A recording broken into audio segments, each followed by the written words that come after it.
way back from Lewis's funeral, my mom told me to start packing. She waited until the day before we left to tell Edie. I'm not sure if she wanted to make it easier or harder.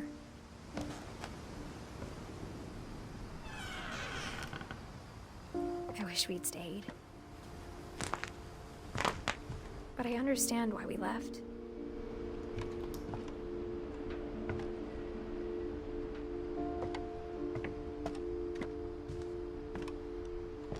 My mom ended up leaving everything behind.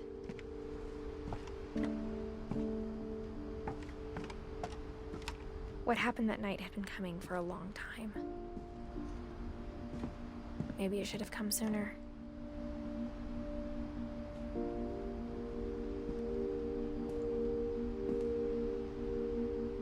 But it had to end one way or another. All that's left now is to tell you about that last night.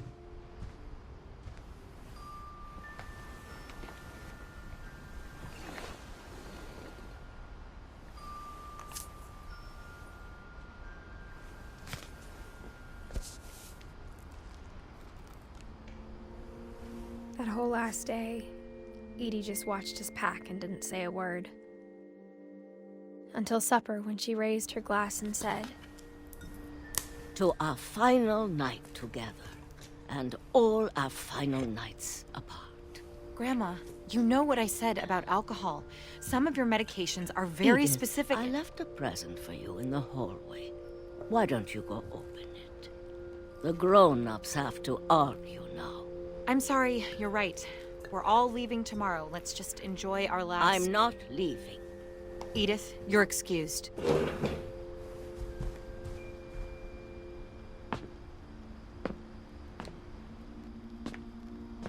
The power had been shut off that morning, but Edie always had plenty of candles. When my mom sealed the library, I don't think she knew about the other entrance, or that Edie had a key to it.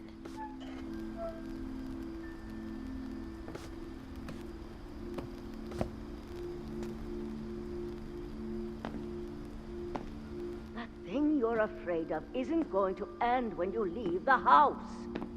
Edith has a right to know these stories. My children are dead because of your stories. I think it's best if Edith and I leave tonight. We'll have the nursing home send a van for you in the morning. Okay? Dear Edith, there's so many stories I wish I could tell you, but there's only time for one. This is about what happened on the night you were born. That night, the tide went way, way out. It was the first and last time I ever saw the old house aground. There'd been an earthquake out in the middle of the ocean. They called it the lowest tide in 1,000 years. God, it smelled awful. You know, I've seen that house every day of my life.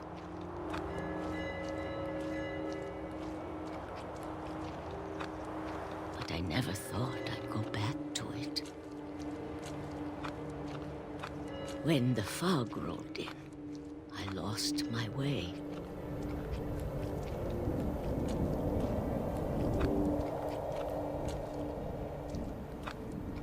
I got turned around.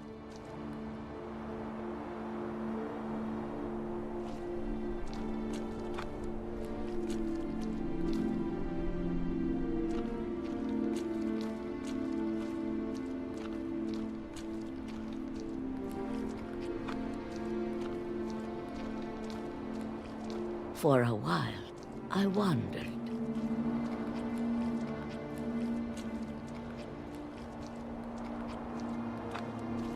I started seeing things.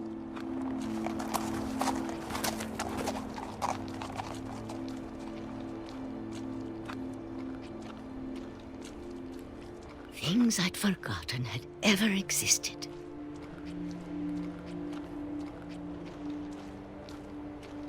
But when I saw them, they felt like old friends. That night, a lot of things came back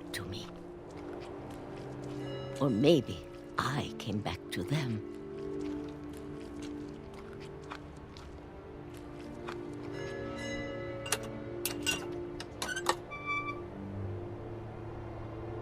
Things I can't explain, but that I need you to try and... Edith, what are you doing in here? It's mine. Edith! Mom, you're gonna rip it! Let go! I kicked and screamed, but Mom dragged me to the car.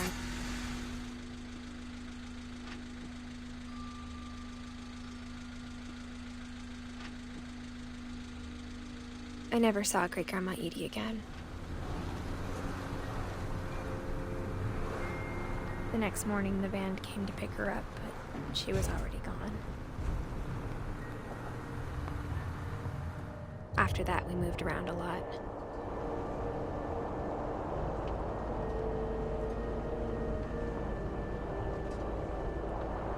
We both tried to make the best of it.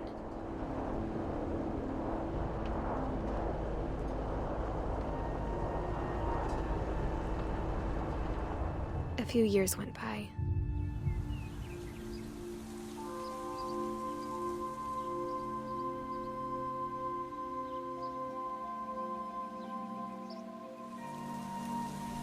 My mom didn't like to talk about it.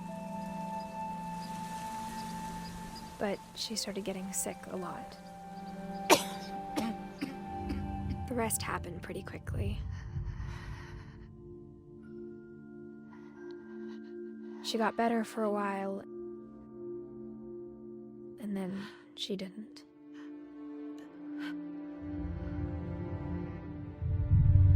And then I was alone. The last Finch left alive.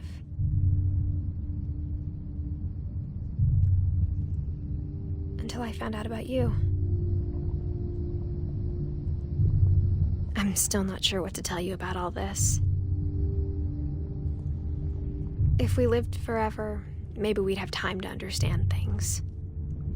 But as it is, I think the best we can do is try to open our eyes. And appreciate how strange and brief all of this is. This journal was supposed to be for you. But now I hope you'll never see it. I just want to meet you and tell you all these stories myself. But I guess if you're reading this now, things didn't work out that way.